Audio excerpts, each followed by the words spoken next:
नमस्कार विद्यार्थी मित्रांनो, महाराष्ट्र दुय्यम सेवा गट ब अराजपत्रित संयुक्त पूर्व परीक्षा 2021 ही जी एक्झाम झालेली आहे, तर ही एक्झाम 26/2/2022 ला ही एक्झाम झालेली होती। तर या एक्झाम मधील आज आपण अंकगणित आणि बुद्धिमत्तेवर जे काही प्रश्न विचारलेले होते त्यांचं विश्लेषण बघणार आहोत।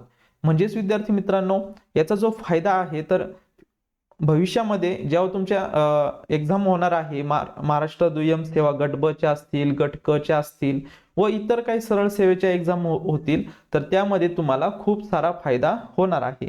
तर आजच्या या व्हिडिओच्या माध्यमातून आपण हे जे लेक्चर असणार आहे तर ते महाराष्ट्र दुय्यम सेवा गट ब अराजपत्रित संयुक्त पूर्व परीक्षा 2021 यामधील अंकगणित आणि बुद्धिमत्तेवरील 15 जे क्वेश्चन विचारलेले आहे तर त्यावर आपला आजचे हे लेक्चर असणार आहे। चला तर आजच्या या लेक्चरला सुरुवात करूया।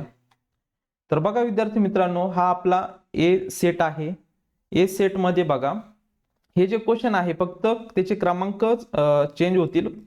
प्रश्न जे आहे तर ते सगळ्यांना 15 क्वेश्चन आहे, तर ते फक्त सिक्वेन्स चेंज होईल आहे, तसेच प्रश्न असणार आहे। फक्त काहींना 71 नंबर, काहींना सुरुवातीला येतील, काहींना शेवट येतील, अशा प्रकारे। तर बघा आजचा आपला पहिला प्रश्न असणार आहे, एक भक्त मंदिरात दर्शनाला गेला असता त्याने प्रत्येक पायरीच्या क्रमांका एवढी फुले ठेवली। तर बघा आता पहिली पायरी असणार आहे तेव्हा एक ठेवणार आहे, त्यानंतर दुसरी पायरी असल्यावर 2 फुलं, तिसरी पायरी असेल तर 3 फुलं, अशा प्रकारे। आता पुढे काय सांगितलेलं आहे बघा, देवाला 9 फुले वाहिली। बघा आता हे आपल्याला क्लिअर भेटलेला आहे, देवाला किती फुलं वाहिलेली आहे, 9 फुले वाहिली। त्याच्याकडे आता 17 फुले शिल्लक राहिलेली आहे। जर मंदिराला 24 पायऱ्या असतील तर त्या भक्ताजवळ किती फुले आहेत, म्हणजे तुम्हाला टोटल त्याच्याकडे फुलं किती होते तर हे तुम्हाला शोधायचं आहे। तर अशा उदाहरणांमध्ये बघा आता पहिल्या पायरीवर एक ठेवणार आहे, या ठिकाणी आता तुम्ही समजून घेऊ शकता, ही पहिली पायरी आहे, त्या ठिकाणी तो 1 फूल ठेवणार आहे। दुसऱ्या पायरीवर तो ही 2 नंबरची पायरीवर 2 ठेवणार आहे, अशा प्रकारे। अशा टोटल किती पायऱ्या आहेत तर अशा 24 पायऱ्या आहे, ही 24वी पायरी असणार आहे। आता हे तुम्ही जर कॅल्क्युलेशन करायला गेले खूप वेळ लागतो, पण यासाठी एक सोपा फॉर्म्युला आहे। या ठिकाणी बघा सुरुवातीला फॉर्म्युला समजून घ्या। फॉर्म्युला असा असणार आहे बघा, n म्हणजे पायऱ्या किती आहेत गुणिले n+1 भागिले 2, अशा प्रकारे तुम्ही 24 पायऱ्यांवरील फुलांची संख्या जी आहे तर ती तुम्ही काढू शकता। आता टोटल किती पायऱ्या आहेत तर आपल्या 24 पायऱ्या आहेत। या ठिकाणी सॉल्व्ह करूयात। 24 पायऱ्या इंटू n+1, 24 अधिक 1 किती होणार 25, 25 भागिले 2। आता एवढं तुम्हाला सॉल्व्ह करायचं आहे, 2 × 2 2 दुने 4, अशा प्रकारे। आता 12 × 25 करायचा आहे, 12 पंचे 60, 0 हातच्याले 6, त्यानंतर 12 × 1 12, 12 दुने 24, 24 आणि 6 किती होणार आहे 300 होणार आहे।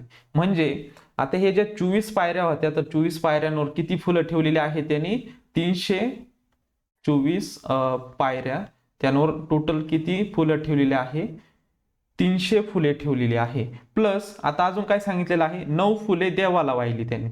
ओके, आता 300 + 9 प्लस आता त्याच्याकडे उरलेले किती फुलं आहेत तर 17 फुलं आहेत, +17 = आता एवढं तुम्हाला सॉल्व्ह करायचं आहे आणि त्याचं ते या प्रश्नाचं उत्तर येणार आहे। 17 आणि 9, 17 आणि 9 किती होतात, या ठिकाणी बघा आता 17 आणि 9 किती होतात 26,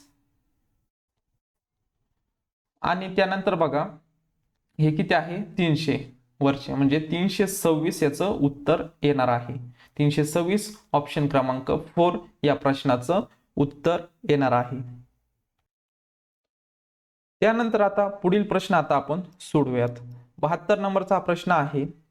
यामध्ये बघा काय सांगितलेलं आहे, श्रीकांत मैदानात उत्तरेकडे तोंड करून उभा आहे, तो उजवीकडे वळतो आणि 30 किलोमीटर चालतो। आता हे जे प्रश्न आहेत या ठिकाणी किलोमीटर ते व्यवस्थित लक्षात ठेवायचं आहे आणि आपल्याला शेवट काय विचारलेलं आहे ते लक्षात ठेवायचं. त्याचं तोंड कोणत्या दिशेला आहे, आपल्याला त्याचा किलोमीटर किती काय ते वगैरे काढायचं नाही, फक्त त्याचं तोंड कोणत्या दिशेला आहे शेवट आपल्याला हे बघायचं आहे. तर अशा प्रश्नामध्ये बघा श्रीकांत उत्तरेकडे, आता उत्तर आपली ही दिशा वर असते, इकडं पूर्व असते, इकडं पश्चिम असते, खाली कोणती असते तर दक्षिण ही दिशा असते. तर आता आपण सोडूयात. या ठिकाणी तो उभा आहे श्रीकांत मैदानाच्या उत्तरेकडे, त्याचं तोंड कुठं आहे उत्तरेकडे इकडे. पहिलं विधान काय सांगितलेलं आहे बघूयात.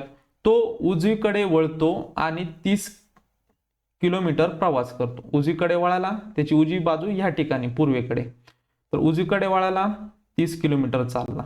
ओके. त्यानंतर बघा नंतर तो डावीकडे वळतो, आता त्याचं तोंड पूर्वेकडे म्हणलं त्याची डावी कुठे येणार उत्तरेकडे, परत इकडे गेला आणि किती 20 किलोमीटर चालला. ओके. आता परत त्याचं उत्तर तोंड कुठं आलं उत्तरेकडे आलेलं आहे. इथपर्यंत आपण सॉल्व्ह केलेला आहे. पुन्हा तो उजवीकडे वळतो, बघा परत तो कुठे उजवी बाजू परत पूर्वेला येणार आहे आणि किती 40 किलोमीटर प्रवास करतो. इथपर्यंत आपण सॉल्व्ह केलेला आहे. पुन्हा तो उजवीकडे वळतो. आता या ठिकाणी आता उजवी बाजू, आता पूर्वेकडे तोंड आहे मग त्याची उजवी बाजू कुठे असणार आहे खाली असणार आहे दक्षिणेकडे. तर मग तो उजवीकडे वळाला आणि 35 किलोमीटर प्रवास केला. आता हे 20 आहे आणि खाली किती म्हणजे इकडं 15 म्हणजे सरळ इकडं 35 किलोमीटर त्यांनी काय केलेलं आहे प्रवास केलेला आहे. तर आता त्याचे तोंड जे आहे कोणत्या दिशेला आहे, आता या ठिकाणी होता, आता इथपर्यंत त्यांनी प्रवास केलेला आहे. आता याचे तोंड कोणत्या दिशेला असणार आहे तर दक्षिण दिशेला असणार आहे. एवढं साधं. आणि तुम्ही हे जे प्रश्न आहे तर डायग्राम काढूनच सॉल्व्ह करा म्हणजे लवकरात लवकर तुमचं उत्तर येणार आहे. म्हणून ऑप्शन क्रमांक 4 या प्रश्नाचं उत्तर येणार आहे दक्षिण दिशा. चला आता पुढील प्रश्न सोडूयात. 73 नंबरचा हा प्रश्न आहे. खालील प्रश्नात 5 विधाने दिली आहेत. ती विधाने विशिष्ट क्रमाने समाविष्ट करून अनेक पर्याय दिले आहेत. ज्या पर्यायात तिसरे विधान हे अगोदरच्या 2 विधानांवरून अनुमान दर्शवणारे आहे असा सप्रमाण पर्याय निवडायचा आहे. तर बघा असे काय उदाहरणं दिलेले असतात, 2 विधान आणि खाली त्याचं एक अनुमान. अशा प्रकारे तुम्हाला पर्याय दिलेले आहे. म्हणजे प्रत्येक पर्यायामधील त्यांनी सांगितलेलं आहे पहिले जे 2 आहे तर ते तुम्हाला काय धरायचं आहे विधान आणि शेवटचं जे आहे तर ते अनुमान असणार आहे. यामध्ये म्हणजे तुम्हाला ते मानायचं आहे सर्व पर्यायांमधील हे पहिले 2 विधान आणि तिसरं जे आहे तर ते अनुमान. 2 विधान 1 अनुमान, हे पहिले 2 विधान 1 अनुमान अशा प्रकारे. मग आता योग्य म्हणजे सप्रमाण म्हणजे योग्य कोणता जुळतोय पर्याय हे तुम्हाला शोधायचं आहे. तर या प्रश्नामध्ये बघा ड आणि क हे विधान समजायचे आहे.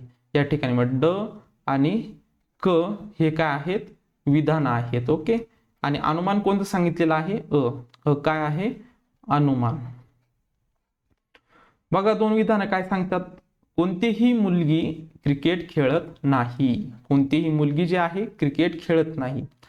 अमित क्रिकेट खेळतो. यावरून या 2 विधानावरून अनुमान काय आलेलं आहे अमित मुलगा आहे. बघा कोणतीही मुलगी, आता यामध्ये अमित फक्त मुलाचंच नाव असं स्पेसिफिक सांगितलेलं आहे का तर नाही, पण ती मुलगी पण असू शकते आपल्याला असं वाटू शकतं. पण विधान आपल्याला काय दिलेलं आहे कोणतीही मुलगी क्रिकेट खेळत नाही. अमित क्रिकेट खेळतोय मग अमित मुलगी असेल का तर नसणार. म्हणून अमित मुलगा आहे हे विधान योग्य येत असतं. म्हणजे पर्याय क्रमांक 1 पण बरोबर येत आहे. अजून आपल्याला दुसरे जे पर्याय आहे तर ते पण आपल्याला एकदा चेक करायचे आहे. आता हे इरेज करून घेतो. आता पुढच्या पर्यायामध्ये 2 विधानं कोणते आहे क आणि ई. या ठिकाणी बघा क आणि ई हे तुमचे काय आहेत विधान आहेत. त्यावरून अनुमान काय आहे ब हे काय आहे अनुमान आहे. तर बघा 2 विधानं कोणती दिलेली आहे, कोणतीही मुलगी क्रिकेट खेळत नाही. जे सर्व क्रिकेट खेळतात ती मुले आहेत. बघा कोणतीही मुलगी क्रिकेट खेळत नाहीत, जे सर्व क्रिकेट खेळतात ते मुले आहेत. काही मुले क्रिकेट खेळत नाहीत. मग हे अनुमान योग्य असेल का नाही. जे सर्व क्रिकेट खेळतात ते सर्व काय आहेत मुले आहेत. म्हणजेच काही मुले नाही, सर्वच मुले, काय इथे काय असायला पाहिजे होतं, सर्व मुले क्रिकेट खेळतात. हा जर हा पर्याय असा असता, म्हणजे विधान हे जर अनुमान असं असतं तर हा पर्याय बरोबर आला असता. पण आपल्याला काय सांगितलेलं आहे की काही मुले असणार का, नाही, कारण विधान आपल्याला काय दिलेलं आहे, जे सर्व क्रिकेट खेळतात ते मुले आहेत. आणि या ठिकाणी दिलेलं आहे काही मुले, सर्व क्रिकेट खेळणारे मुलेच आहे, म्हणजे सर्व मुले क्रिकेटच खेळणारे आहेत. परंतु इथे काही दिले असल्यामुळे हा पर्याय जो आहे तर आपला तो चुकणार आहे, म्हणजे रॉंग पर्याय असणार आहे. पुढील आता पर्याय आपण चेक करून बघूयात. या ठिकाणी आता बघा, अ आणि ब काय दिलेले आहेत, अनुमान. अ आणि ब विधान दिलेले आहे आणि ड काय आहे, अनुमान आहे. हा काय आहे, अनुमान आहे. दोन विधान काय आहे, अमित मुलगा आहे, काही मुले क्रिकेट खेळत नाही, अमित क्रिकेट खेळतो. बघा या ठिकाणी अमित मुलगा आहे, अमित क्रिकेट खेळतो, काही मुले क्रिकेट खेळत नाही, हे योग्य म्हणजे अर्थच लागत नाही. बघा दोन विधान दिलेले, अमित मुलगा आहे, अमित क्रिकेट खेळतो आणि काही मुले क्रिकेट खेळत नाही, या विधानावरून हे अनुमान काय होत आहे, निघत नाही. त्यामुळे हा पर्याय पण कॅन्सल. आता चौथा पर्याय बघूयात. या ठिकाणी बघा चौथा पर्याय काय दिलेला आहे, ई आणि ड. ई आणि ड जे आहेत तर ते काय आहे, अनुमान, सॉरी विधान आहेत, आणि अनुमान जे आहे तर ते अ असणार आहे, अनुमान. आता यामध्ये बघा, अमित क्रिकेट खेळतो, जे सर्व क्रिकेट खेळतात ते मुले आहेत, म्हणजेच अमित कोण असणार आहे, मुलगाच असणार आहे. हे पण विधान काय येत आहे, बरोबर येत आहे. म्हणून हा प्रश्न जो आहे तर हा प्रश्न आयोगाने कॅन्सल केलेला आहे. तर हे कशामुळे, कारण दोन्ही पर्याय आपल्याला काय देत आहे, बरोबर येत आहे, पहिला आणि चौथा. त्यामुळे हा प्रश्न जो आहे तर तो चुकीचा दिलेला आहे किंवा कॅन्सल केलेला आहे हा प्रश्न. आता पुढील प्रश्न सोडूयात. एका विद्यार्थ्याच्या वर्गातील 40 विद्यार्थी गणितात उत्तीर्ण झाले. प्रश्न सुरुवातीला व्यवस्थित वाचून घ्यायचा आहे आणि पेपरला फास्टमध्ये, आता मी विश्लेषण करत आहे त्यामुळे थोडं स्लो होत असेल, परंतु पेपरमध्ये फास्टमध्ये वाचायचं आहे आणि पटापट आन्सर आपल्याला काढायचे आहेत. तर बघा या ठिकाणी आता लक्ष द्या, 100 विद्यार्थी आहेत एका वर्गात, तर त्यातील 40 विद्यार्थी गणितात उत्तीर्ण झाले आहेत आणि 60 विद्यार्थी इंग्रजीत. बघा 40 विद्यार्थी गणितात उत्तीर्ण आहेत आणि 40 गणितात आणि 60 इंग्रजीमध्ये उत्तीर्ण आहेत. 8 विद्यार्थी गणित आणि इंग्रजी या दोन्ही विषयात काय आहेत, अनुत्तीर्ण झाले. तर किती विद्यार्थी दोन्ही विषयात उत्तीर्ण झालेले आहेत. बघा तुम्हाला आन्सर काय काढायचं आहे, दोन्ही विषयात उत्तीर्ण झालेले विद्यार्थी किती. आता या ठिकाणी बघा असे जे उदाहरण आहे तर हे तिन्ही जे आहे तर ते एकाच नियमात असले पाहिजे. या ठिकाणी दिलेलं आहे उत्तीर्ण, या ठिकाणी उत्तीर्ण दिलेलं आहे, परंतु या ठिकाणी अनुत्तीर्ण दिलेलं आहे. हे आपल्याला एकाच नियमामध्ये बसवा लागणार आहे, म्हणजे उत्तीर्ण उत्तीर्ण उत्तीर्ण असला पाहिजे किंवा सगळेच अनुत्तीर्ण असले पाहिजे. तर आपण काय करूयात, या ठिकाणी दोन्ही विषयात अनुत्तीर्ण दिलेले आहेत, तर वरचं काय करूयात, अनुत्तीर्ण काढून घेऊयात. आता 100 विद्यार्थी दिलेले आहेत, त्यातील 40 विद्यार्थी पास झालेले आहेत. कंडिशन 1 यामध्ये गणित, आता सुरुवातीला आपण गणित विषय घेऊयात. ओके, दुसऱ्यामध्ये इंग्रजी विषय घेऊयात, अनुत्तीर्ण काढून घेऊयात आपण. हा, आणि 3 नंबर दोन्ही पण गणित प्लस इंग्रजी अनुत्तीर्ण हे दिलेले आहे आपल्याला. बघा 8 दिलेले आहे, 8 विद्यार्थी दोन्ही विषयात अनुत्तीर्ण झालेले आहेत. इंग्रजीचे अनुत्तीर्ण आणि गणिताचे अनुत्तीर्ण काढायचे आहे. 100 विद्यार्थी आहे, 40 विद्यार्थी पास झालेले आहे, म्हणजे नापास किती असणार आहे, 60 विद्यार्थी हे अनुत्तीर्ण झालेले आहेत. तसंच इंग्रजी मधलं 60 विद्यार्थी जे पास झालेले आहेत, म्हणजे नापास किती झालेले आहेत, 40 विद्यार्थी जे आहेत तर ते नापास झालेले आहेत. यावरून बघा एक डायग्राम आपण काढू शकतो. या ठिकाणी एक सर्कल हे गणिताचं आणि या ठिकाणी एक इंग्रजीचं. दोन्ही पण अनुत्तीर्ण किती आहेत, तर 8 आहेत. या ठिकाणी बघा गणित हा सर्कल जो आहे गणिताचा आहे इकडचा, आणि हा जो आहे इंग्रजीचा आहे या ठिकाणी. फक्त गणितात अनुत्तीर्ण किती आहे? या ठिकाणी 60 आहे. 60 मधून 8 गेले, किती राहणार? तर 52 असणार. ओके, म्हणजे टोटल किती झाले? 52 प्लस 8 60. हे आलं आपलं, एक कंडिशन झाली. त्यानंतर इंग्रजीमध्ये 40, 40 मधून 8 गेले, राहणार 32. म्हणजे 32 प्लस 8 हा एवढा सर्कल जो आहे इंग्रजीचा आहे, बरोबर आहे. त्यातले 8 जे आहे कॉमन आहे, म्हणून आपण इथे 32 घेतलेला आहे. 32 प्लस 8 किती झाले? 40. म्हणजे आपली दुसरी कंडिशन योग्य आहे, योग्य झालेली आहे. तिसरी पण झालेली आहे. आता यावरून काढायचं आहे आपल्याला, तर किती विद्यार्थी दोन्ही विषयात उत्तीर्ण झालेले आहेत, तर हे आपल्याला शोधायचं आहे.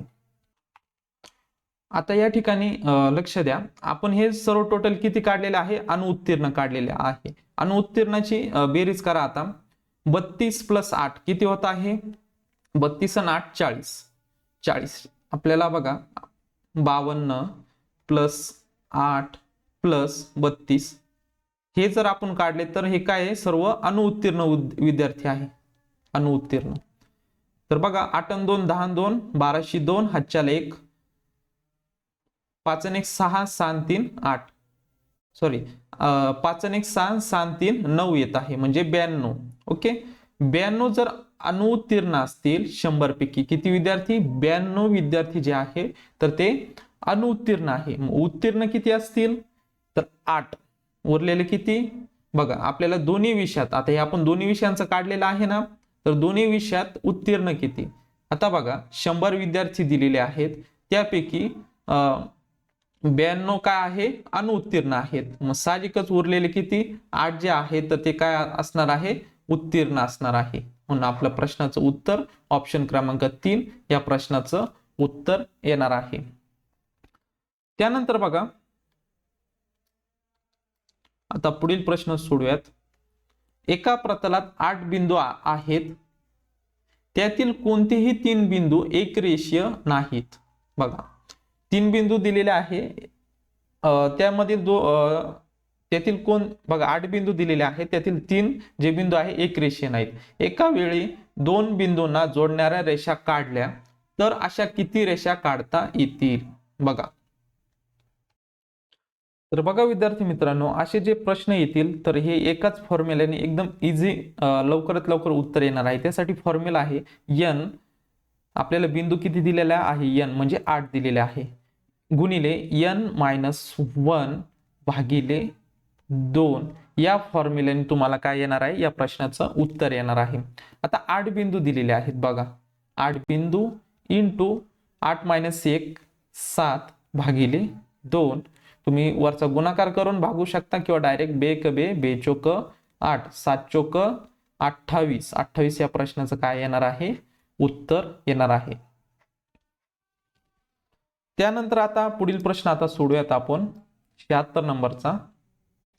नीरजने घड्याळ एका दिवसात 5.5 मिनिटे पुढे जाते. बघा, नीरजचं जे घड्याळ आहे तर ते बघा, हे मिनिटाचं आपण सेकंदामध्ये करून घेऊयात. बघा, आता जे 5 मिनिटं आहेत,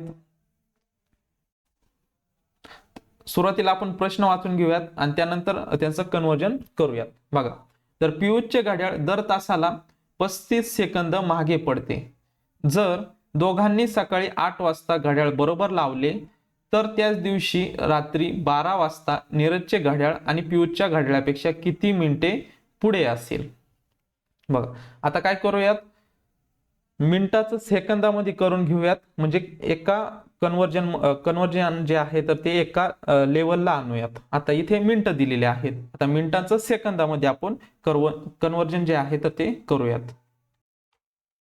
आता या ठिकाणी बघा, हे जे 5 मिनिटं आहे, 5 मिनिटाचं आपल्याला सेकंद, आता हे मिनिटं दिलेलं आहे याचं सेकंदामध्ये. आता या ठिकाणी नीरज लिहूयात. बघा, 5 मिनिटे आणि हा अर्धा मिनिट आहे. तर बघा, याला जर आपण 60 ने जर गुणलं तर त्याचं सेकंदामध्ये, म्हणजेच पहिलं 5 मिनिटच काढूयात. 5 × 60 किती येणार आहे? 6×5 = 30, म्हणजे 300 काय येणार? सेकंद येणार. ओके, आणि वरचं जे अर्धा मिनिट आहे, अर्धा मिनिट म्हणल्यावर बघा, हा अर्धा मिनिट जो आहे म्हणजेच किती येणार आहे? अर्ध्या मिनिटात किती असतात? 30 सेकंद असतात. असे टोटल हे 300 300 सेकंद प्लस हे 30 इज इक्वल टू 330 सेकंद. हे घड्याळ जे आहे, नीरजचे घड्याळ जे आहे, तर ते पुढे जाते एका दिवसात. आता एका दिवसात म्हणजे 24 तासात, 24 तासाला 330 सेकंद जे आहे, तर ते नीरजचं घड्याळ पुढे जात आहे. आता आपण याचं सेकंदात करून घेतलं. अशाच प्रकारे पियुषचं पण करून घेऊयात. पियुषचं दिलेलं आहे 35 सेकंद मागे पडते.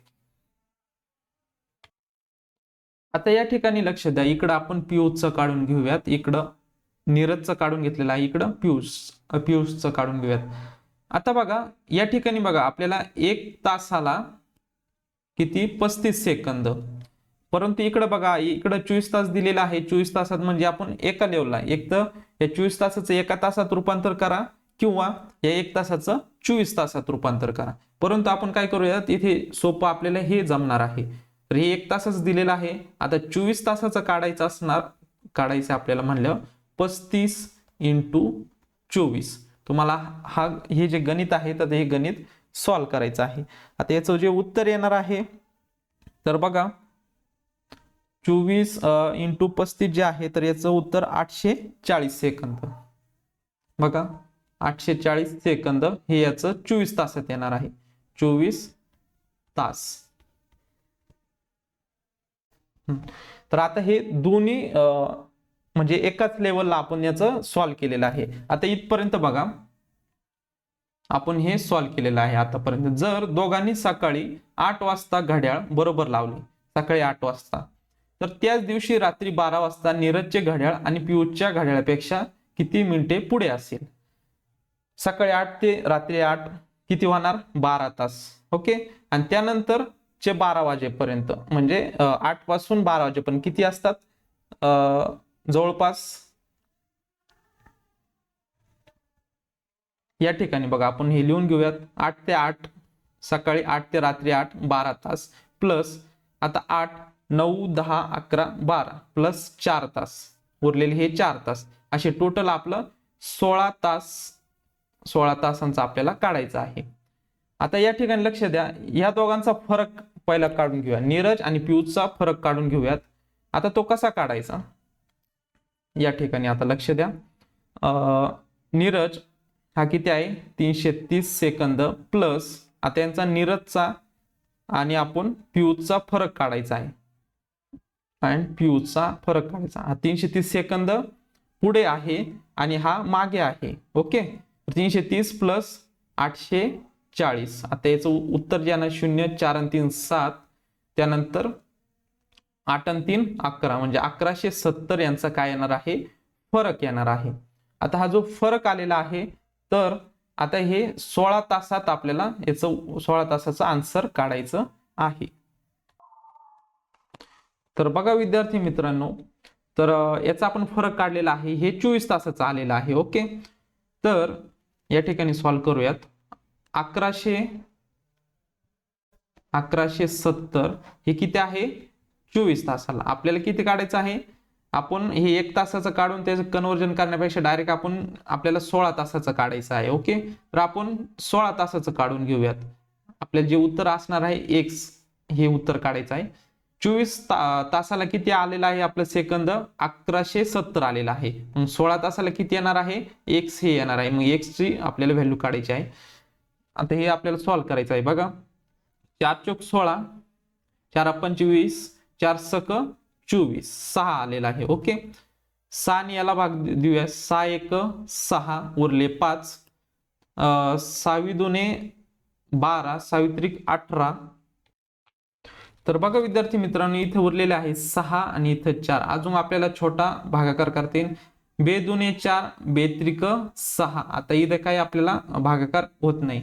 मग बघा 3 1 3, 3 3 9, मग उरत्या 2, 3 9 27 आणि 390. आता गुणिले काय होणार, हे उरलेले 2 इकडे भागिले तिकडे जाताना गुणिले म्हणजे 390 गुणिले 2 इज इक्वल टू 2 9 1808 हातच्याला 1, त्यानंतर 3 2 6 आणि 1 7. 780 जे आहे तर ते आपले काय आलेलं आहे, सेकंद मध्ये आलेलं आहे. तर बघा, तर 780 जे आहे तर ते सेकंद आलेलं आहे, याचं आपल्याला मिनिटात करायचं आहे. 780 बघा या ठिकाणी करूयात. 780 भागिले जर तुम्ही 60 केलं तर तुमचं मिनिटामध्ये येणार आहे 6 1 6 सावित्रिक 18 म्हणजे 13 मिनिटं. 6 1 6 आणि सावित्रिक 18. ओके, म्हणजे ऑप्शन क्रमांक 2 या प्रश्नाचं उत्तर येणार आहे. अशा प्रकारे तुम्हाला सॉल्व्ह करायचं आहे. फक्त तुम्हाला पेपरची वेळ फास्ट प्रोसेस करायची आहे पटापट. तुम्हाला हे चांगल्या प्रकारे समजलंच असेल हे उदाहरण. त्यानंतर आता पुढील प्रश्न बघूयात. आता दिलेल्या शब्दांचे संच कोणत्या वेन आकृतीने दर्शवता येणार आहे. यामध्ये बघा, येथे बघा शिक्षक, लेखक आणि विवाहित व्यक्ती. आता बघा, काही शिक्षक बघा लग्न झालेले असतील, काही तसेच असतील म्हणजे अविवाहित असतील, म्हणून बघा असे 3 सर्कल आपले आहेत. आणि लेखक, काही शिक्षक लेखक असू शकतात, काही नसू पण शकतात. म्हणजेच ती आकृती जी आहेत, आता पहिलं काही शिक्षक लेखक असतील, काही शिक्षक लेखक नसतील. त्यानंतर बघा, काही लेखक जे विवाहित असतील आणि काही लेखक अविवाहित असतील. म्हणजे थोडं थोडं आपण हे करू शकतो. म्हणजे ही आकृती जी आहे तर ती एकदम परफेक्ट बसत आहे. म्हणजे काही शिक्षक अविवाहित असतील, काही विवाहित असतील, काही शिक्षक लेखक असतील, काही शिक्षक लेखक सुद्धा नसतील. म्हणजे आपल्याला संभाव्यता काढायची आहे, त्यानुसार आपल्याला एक वेन आकृती जी आहे तर ती सिलेक्ट करायची आहे. त्यामुळे आपला जो पर्याय येणार आहे, पर्याय क्रमांक 1 हा प्रश्नाचं उत्तर येणार आहे. त्यानंतर बघा, पुढील प्रश्न सोडवायचा आहे. आता हे जे प्रश्न आहे तुम्हाला माहितीच आहे, हे इझी आहे. ए ला 1 म्हणायचं, बी अशा प्रकारे झेड ला 26. आता या ठिकाणी आपण ड्रॉ करून घेऊयात. बघा, A B C D E F G H I J K L M N O P Q R S T U V W X Y Z. हे पटापट तुम्हाला काय करायचं आहे, अगोदरच वेळ भेटला तर ठीक पेपरला, नाही तर तुम्हाला पेपर सॉल्व्ह करताना हे लवकर काढून घ्यायचे आहे. 7 8 9 10 11 12 13 14 15 16 17 18 19 20 21 22 23 24 25 आणि 26 अशा प्रकारे वेळ आपला गेलेला आहे यामध्ये खूप. पण पटक्यात उदाहरण सोडायचं आहे. या ठिकाणी बघा, आता ए ला 1 म्हणलं अशा प्रकारे, आता जी ला काय येणार आहे, 7 येणार आहे. परंतु याच्यामध्ये स्मार्ट प्रकारे सुद्धा आपण सॉल्व्ह करू शकतो. या ठिकाणी बघा, कॉमन काय दिलेलं आहे, 7 15 7 15 7 15 7 15. त्यानंतर बघा, हे कॉमन दिलेलं आहे. म्हणजे हे 2 शब्द तुम्ही सोडून द्या, याचं बघण्यापेक्षा डायरेक्ट काय घ्या, डी घ्या. डी ला काय नंबर आहे, 4 नंबर आहे. 4 नंबर या ठिकाणी नाही, म्हणजे 1 कॅन्सल गेला. म्हणजे हे जे उदाहरण आहे पटापट अशा प्रकारे तुम्ही सॉल्व्ह करू शकता. आता 4 कॉमन तिन्ही पर्यायांमध्ये आहे. त्यापुढे बघा, 6 जो आहे 6 पण कॉमन असणार आहे. त्यानंतर बघा किती वर्ड झाले, 1 2 3 4, 1 2 3 4 एफ पर्यंत झालं. त्यानंतर आहे ए येतोय. आता ए ला काय आहे, 1 नंबर. तर या ठिकाणी बघा, ऑप्शन 4 मध्येच आहे 1 नंबर डी साठी वापरलेला आहे. म्हणजे पर्याय क्रमांक 4 जे आहे या प्रश्नाचं उत्तर येणार आहे. त्यानंतर आता पुढील प्रश्न सॉल्व्ह करूयात. खालील प्रश्नात 1 आणि 2 ह्या 2 घटना दिलेल्या आहेत.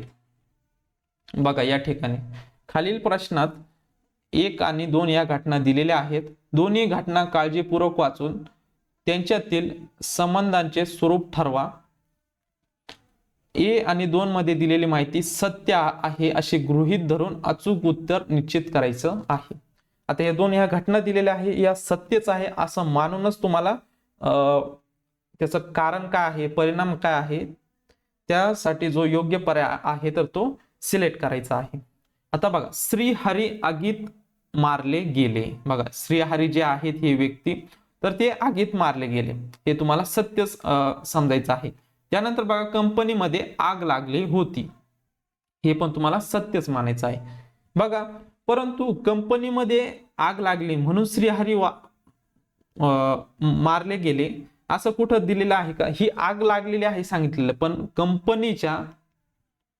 कंपनीच्या या ठिकाणी असा शब्द असतात, श्रीहरी कंपनीच्या आगीत मारले गेले, तर मग दोघांचा संबंध असता.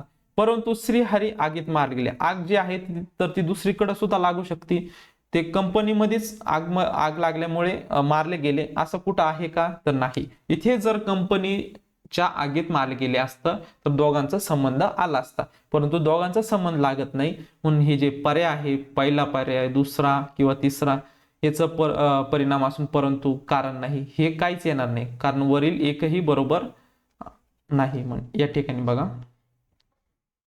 म्हणजे ऑप्शन क्रमांक 4 या प्रश्नाचं उत्तर येणार आहे, कारण दोघांचा जे अर्थ आहे एकमेकांना लागत नाही. फक्त ते जर कंपनीच्या आगीत मारले गेले असते तर वरील 3 पर्याय जे आहेत त्यापैकी एक आपण सिलेक्ट केला असतं, परंतु दोघांचा अर्थ लागतच नाही, त्यामुळे वरील एकही बरोबर नाही, या प्रश्नाचं उत्तर येणार आहे. त्यानंतर बघा, आता पुढील प्रश्न सॉल्व्ह करूयात. या ठिकाणी आता हा जो प्रश्न आहे तुमचा वर्ग आणि घन जर तुमचे पाठ असतील किंवा तुम्हाला पटापट सॉल्व्ह करता येत असेल तर लगेच तुम्हाला या प्रश्नाचं उत्तर येणार आहे. तर आता हा प्रश्न जो आहे तर तो आपण सॉल्व्ह करूयात. तर बघा विद्यार्थी मित्रांनो, तुमचे कमीत कमी जे वर्ग असतील, वर्ग आणि घन, वर्ग जे आहे 20 पर्यंत तरी किमान पाठ ठेवा, आणि घन जे आहे तर ते तुम्हाला फक्त 10 पर्यंत जरी पाठ असतील तरी तुम्हाला काही उदाहरणं जे आहेत तर ते तुम्हाला पटापट सॉल्व्ह करता येणार आहे. आणि ही जे आहे तुम्ही जरी 5 ते 10 वेळ जरी सराव केला तर हे वर्ग आणि घन जे आहे तर ते तुमचे नक्कीच पाठ होतील. आता बघा 343 जो आहे या ठिकाणी हा कशाचा घन आहे, तर बघा जर तुम्ही 7चा घन केला तर तो किती येणार आहे? 343 येणार आहे. त्यानंतर बघा 324 जो आहे तर तो घन तर नाही, वर्ग असेल 18चा. बघा 18चा वर्ग जो आहे तर तो 324 येणार आहे. त्यानंतर बघा 3375 हा जो आहे बघा 3375 जर तुम्ही बघितलं तर तो 15चा जर तुम्ही घन माहित असेल, बघा 15चा घन जो आहे तर तो 3375 असणार आहे. त्यानंतर बघा पुढे कोणता दिलेला आहे? 10,648 हा जो आहे तर तो 22चा घन आहे. बघा 22चा घन आहे. त्यानंतर बघा 64 तर तुम्ही लवकर काढू शकता. बघा 64 जो आहे तर तो 8चा वर्ग पण आहे आणि 4चा घन आहे. हा बघा 8 8 64 आणि 4चा आपण घन समजूयात. बघा आता यामध्ये विसंगत संख्या तुम्हाला शोधायची आहे. या ठिकाणी बघा 64 बघा या ठिकाणी हा घन आहे, हा वर्गमूळ आहे, त्यानंतर हे सगळे बाकीचे जे आहे तर ते घन आहेत. परंतु जो 18 आहे, 18चा वर्ग जो आहे 324 हा फक्त वर्ग येत आहे यामध्ये. बघा म्हणून आपल्या प्रश्नाचं उत्तर जे आहे तर ते 324 या प्रश्नाचं उत्तर येणार आहे. अशा प्रकारे तुम्हाला सॉल्व्ह करायचं आहे. वर्ग घन जे आहेत जेवढे तुम्हाला जास्त जमतील तेवढे सॉल्व्ह करा, म्हणजे पाठ करा, परंतु कमीत कमी 20 पर्यंतचे वर्ग तरी तुमचे पाठ असले पाहिजे, आणि घन जे आहे तर ते 10 पर्यंत किमान कमीत कमी पाठ असले पाहिजे. तर अशा प्रकारे या प्रश्नाचं तुम्ही उत्तर काढू शकता. त्यानंतर आता पुढील प्रश्न जो आहे तर तो सॉल्व्ह करूयात. एक मिनिट.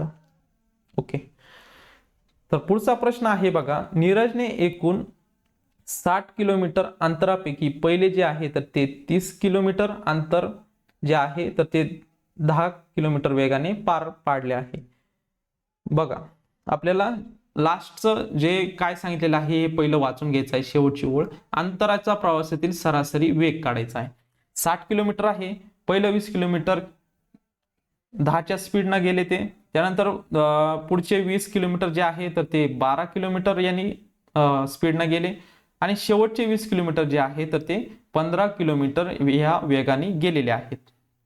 तर याचा सरासरी वेग काढायचा आहे. आता सरासरी वेग बघा, फॉर्म्युला आहे. आता हे 3 स्पीड दिलेले आहे म्हणून 3 इंटू पहिला स्पीड 10च्या स्पीडनं, दुसरा स्पीड 20च्या स्पीडनं, तिसरा स्पीड इथे या ठिकाणी बघा, इथे कन्फ्यूज नका करत जाऊ, म्हणजे परीक्षेच्या वेळेस असेच आपले एरर होतात आणि त्यामुळे आपलं उत्तर चुकत असतं. मी या ठिकाणी चूक केली बघा. 20 किलोमीटर अंतर हे वेग बघायचा, वेग किती आहे, हा 12 आहे आपला. या ठिकाणी 12 आणि त्यानंतर 15 या वेगाने 15, म्हणजे तीन वेग दिलेले आहे म्हणून 3, त्यानंतर पहिला वेग, दुसरा आणि तिसरा, अशा प्रकारे खाली घ्यायचा आहे. पहिला वेग गुणिले दुसरा वेग म्हणजे बघा 10 गुणिले 12, पहिला दुसरा वेग प्लस दुसरा तिसरा, त्यानंतर पहिला आणि तिसरा, अशा प्रकारे 12 गुणिले 15 प्लस पहिला आणि दुसरा, या ठिकाणी 10 इंटू 15, अशा प्रकारे. आता हे फक्त तुम्हाला सॉल्व करायचं आहे आणि या फॉर्म्युल्याने तुम्ही उत्तर काढू शकता. आणि 2 दिलेलं असेल तर एकदम सोपं आहे, ते पण आपण त्याचा फॉर्म्युला घेऊयात. म्हणजे तुम्हाला जर 2 वेग दिलेले असतील त्यांची सरासरी लवकरच तुम्हाला काढता येईल. या ठिकाणी बघा, हे खालचं सॉल्व करून घेऊयात. 3 इंटू 10 इंटू 12 इंटू 15 भागिले डिवायडेड बाय 10 इंटू 12 किती होणार, 120 प्लस 15 गुणिले 12 300. सॉरी, या ठिकाणी लक्ष द्या. तर या ठिकाणी लक्ष द्या, या ठिकाणी आपले हे चुकलं बघा. 12 पंचे 60, 0 हातचेले 6, 12 1 12, 12 आणि 6 18, म्हणजे 180 प्लस 15 आणि 10 150, म्हणजे 150. आता हे तुम्हाला प्लस करून घ्या तुम्ही बघा. 3 इंटू 10 इंटू 12. आता तुम्ही म्हणशाल वरचा गुणाकार तुम्ही का करत नाही, आपल्याला जो भागाकार द्यायला तुम्हाला आपल्याला इझी होणार आहे. भागिले आता यांची बेरीज किती होणार आहे बघा. 120 180, 180 20 200 आणि 100 300, 300 आणि 150 किती होणार, 400 450, म्हणजे 450. बघा तुम्हाला सॉल्व करायचा आहे. हा शून्य गेला. त्यानंतर 45, 15 1 15, 15 त्रिक 45, 3 1 3, हा 3 किंवा 12ला भागू शकता तुम्ही. हा 3 कॅन्सल, म्हणजे काय उरलेला आहे फक्त 12. म्हणजे उत्तर जे येणार आहे तासी 12 किलोमीटर या प्रश्नाचं उत्तर येणार आहे. अंतराचा प्रवासातील सरासरी वेग जो आहे तासी 12 किलोमीटर हा असणार आहे. त्यानंतर बघा, आता पुढील प्रश्न सॉल्व करूयात. नेहा एक काम 6 दिवसात पूर्ण करते, रेखा तेच काम 18 दिवसात पूर्ण करते. जर त्या दोघींनी एकत्र काम केले तर त्यांना एक काम पूर्ण करण्यास किती दिवस. आता नेहा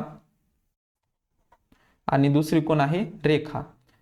नेहा जे काम करते ते किती 6 दिवसात करते आणि रेखा किती दिवसात करते तर 18 दिवसात करते. आता त्यांचं जर तुम्ही लसावी मासावी तुम्हाला हे कन्सेप्ट माहित असेल, हे पटापट उत्तर काढू शकता. बघा याचा लसावी जो आहे 36 येणार आहे आपला. बघा 6 6 36 आणि 18 दुने 36 या ठिकाणी. आता बघा, आता यांची इफिशियन्सी जी आहे ती 6 आणि 2 आलेली आहे. बघा, तर त्या दोघींनी एकत्र जर तुम्ही काम केले, त्या दोघींनी एकत्र केले म्हणजे तर ते काम जे आहे पूर्ण करण्यास किती वेळ लागणार आहे. टोटल आपलं काम किती आहे 36. या ठिकाणी वर सॉल्व करत, या ठिकाणी बघा 36 टोटल आहेत. आणि ह्या दोघींनी एकत्र 6 आणि 2 किती होणार आहे 8. आता याला भाग देऊयात. 8 चोक 32 आणि उरले किती 4 उरले. 8 पंचे 40, म्हणजे 4.5. हे दोघी एकत्र आल्यानंतर ते पूर्ण काम जे आहे दोन्ही एकत्र नेहा आणि रेखा एकत्र येऊन ते पूर्ण काम करण्यासाठी किती दिवस लागणार आहे 4.5 दिवस वेळ हा जो आहे तर तो त्यांना लागणार आहे. तर अशा प्रकारे तुम्ही ह्या प्रश्नाचं उत्तर काढू शकता. लसावी पद्धत यूज करून तुम्ही लवकरात लवकर याचं उत्तर काढू शकता. त्यानंतर आता पुढचा प्रश्न आहे, एका रकमेचे 2 वर्षाचे सरळ व्याज व चक्रवाढ व्याज अनुक्रमे 1800 व 1890 आहे, तर ती रक्कम दशादशे किती व्याजदराने ठेवलेली होती. आता बघा, आता हे दिलेलं आहे. पहिले सरळ व्याज बघा, सरळ व्याज किती दिलेलं आहे, सरळ व्याज 1800 दिलेलं आहे बघा, हे 2 वर्षाचं आहे. त्यानंतर चक्रवाढ व्याज 1890 दिलेलं आहे. तर आता सरळ व्याज दोन्ही वर्षाचं काय असणार आहे, सारखंच येणार आहे बघा, पहिल्या वर्षाचं आणि दुसऱ्या वर्षाचं, तसं तिसऱ्या वर्षाचं सेमच असणार आहे. म्हणजे आपल्याला इथे 2 वर्षाचंच दिलेलं आहे या ठिकाणी बघा, 2 वर्षाचं भागिले जर त्याला 2 केलं, 1800 भागिले 2 किती येणार आहे, 900 रुपये. म्हणजे एका वर्षाचं 900 आणि दुसऱ्या वर्षाचं सुद्धा 900 येणार आहे. हे सरळ व्याज येणार आहे. चक्रवाढ व्याज, आता बघा तुम्हाला माहिती असेल, पहिल्या वर्षाचं चक्रवाढ व्याज हे सरळ व्याजाचं पहिल्या वर्षाचं सरळ व्याज जे आहे ते दोन्ही सारखंच असतात. तर बघा, हे पहिल्या वर्षाचं 900 येणार आणि मग उरलेलं किती येणार, 990 रुपये बघा. मग दुसऱ्या वर्षी 990 रुपये हे जे आहे तर ते दुसऱ्या वर्षाचं चक्रवाढ व्याज आहे. हे आपण इथे सॉल्व्ह केलेलं आहे. आता बघा, तर दशादशे किती व्याजदराने ठेवली होती, हे तुम्हाला याचं उत्तर काढायचं आहे. तर या ठिकाणी बघा, आता आपल्याला या ठिकाणी बघता येईल की 900 व किती वाढलेलं आहे, या ठिकाणी 990 म्हणजे 90 रुपये वाढलेलं आहे. आता हे 90 जे आहे तर ते 900चे 90 वाढलेलं आहे. म्हणजे 900चे किती टक्के, या ठिकाणी बघा जे उत्तर असणार आहे 90, हे तुम्हाला सॉल्व्ह करायचं आहे. हे तुम्हाला समजलंच असेल. आता हे 900 घेतलेलं आहे आणि किती टक्के, आता याचा डिफरन्स किती आहे, 90 वाढलेला आहे एक्स्ट्रा, बरोबर. तर हे तुम्हाला फक्त सॉल्व्ह करायचं आहे. 0 0 गेट कॅन्सल, 0 0 गेट कॅन्सल, 9 1 9, 9 1 9 म्हणजे उरले 10. म्हणजे एक्स ची किंमत आलेली आहे 10%. म्हणजे जो व्याजाचा दर आहे तर तो काय येणार आहे, 10%. म्हणजे ऑप्शन क्रमांक 1 या प्रश्नाचं उत्तर येणार आहे. त्यानंतर आता पुढील प्रश्न बघूयात. खालीलपैकी कोणता पर्याय या उतरत्या क्रमाने लिहिलेला आहे. आता उतरता क्रम म्हणजे बघा, वरती मोठी संख्या. आता आपण एक उदाहरण घेऊया. समजा तुम्ही शिड्या उतरत आहात. समजा ही पहिली शिडी आहे, ही दुसरी, ही तिसरी, ही चौथी. आपल्याला उतरता सांगितलेलं आहे.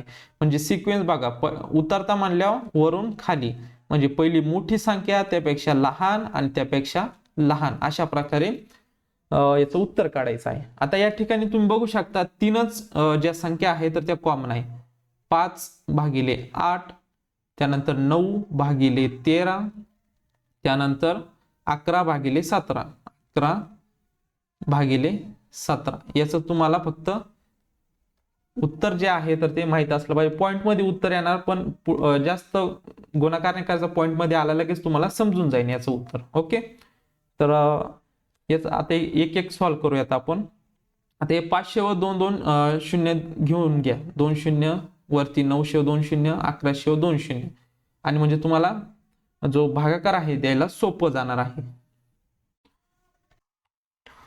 या ठिकाणी बघा विद्यार्थी मित्रांनो, 8 सक 48, त्यानंतर उरले 2, 8 2 16, 62. पुढचे पॉइंट मध्ये येतात, तर ते एवढं आपल्याला सॉल्व्ह करायचं नाही. फक्त आपल्याला आकडा जो सुरुवातीचा महत्वाचा आहे 2 डिजिटचा. त्यानंतर तसंच 13 अशा प्रकारे 13 सक बघा, आणि त्यानंतर 13 सक आणि 13 13 सक, आणि त्यानंतर 13 अशा प्रकारे पहिले 2च डिजिट घ्यायचे आहे. त्या अशाच प्रकारे 1100/17 तुम्हाला सॉल्व्ह करायचं आहे. त्याचं उत्तर जे येणार आहे 64. अशा प्रकारे तुम्ही याचं जे 2 डिजिट पर्यंत सॉल्व्ह करायचं आहे. पुढील जे पॉइंट आहे तर ते तुम्ही नाही घेतले तरी चालेल. यावरून तुम्हाला उत्तर काढता येईल. म्हणजे कोणती संख्या सर्वात मोठी, लहान आणि सेंटरला म्हणजे मध्यम कोणती येणार आहे हे तुम्ही काढू शकता. आता ही लहान आहे बघा, म्हणजे 5/8 ही जी आहे तर ती सर्वात लहान आहे, ती खाली येणार आहे. म्हणजे शेवट 5/8 या ठिकाणी बघा, या ठिकाणी आहे. त्यानंतर मिडलला कोणती येणार आहे, ही 64 नंबरची, म्हणजे 11/17 या ठिकाणी आहे. आणि सर्वात मोठी जी आहे तर ती 9/13 येणार आहे, म्हणजे ऑप्शन क्रमांक 3 या प्रश्नाचं उत्तर येणार आहे. अशा प्रकारे तुम्ही या प्रश्नाचं उत्तर जे आहे तर ते सॉल्व्ह करू शकता. त्यानंतर आता पुढील प्रश्न बघूयात.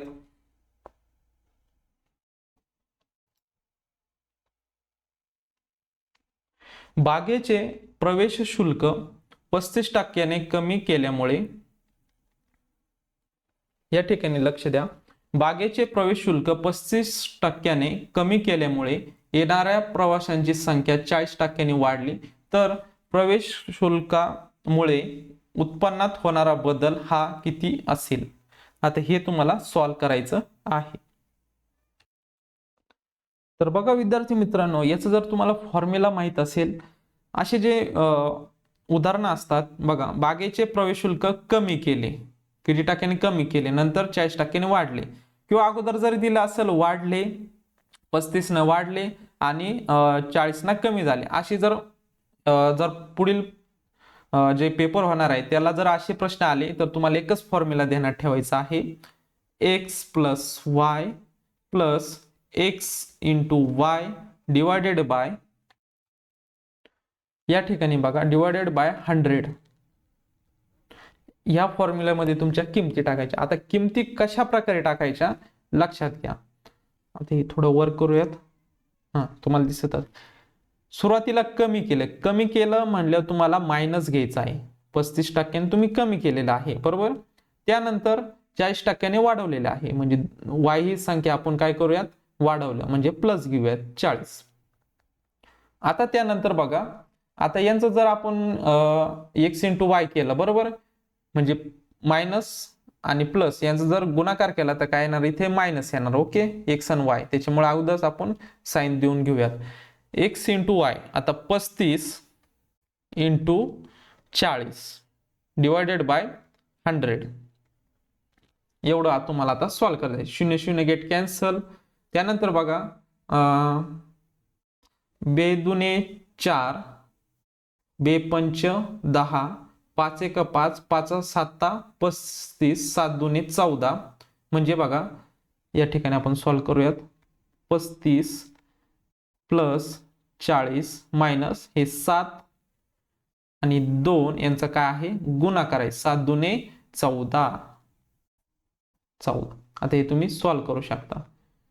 बघा पहिले मायनस मायनसची बेरीज करून घेतली जर 35 आणि 4, 5 आणि 4 9, त्यानंतर 3 आणि 1 4 आणि प्लस हे 40. मग आता याचं उत्तर तुम्ही काढू शकता -9. म्हणजेच आता -9 आलं म्हणजे काय येणार, कमी. आणि जर उत्तर प्लस मध्ये आलं असतं तर उत्पन्न जे आहे तर त्यामध्ये वाढ असते. ओके, आता हे उत्तर जे आलेलं आहे मायनस मध्ये, म्हणजेच 9% कमी झालेला आहे. बघा उत्पन्नात जो बदल झालेला आहे 9% कमी झालेला आहे.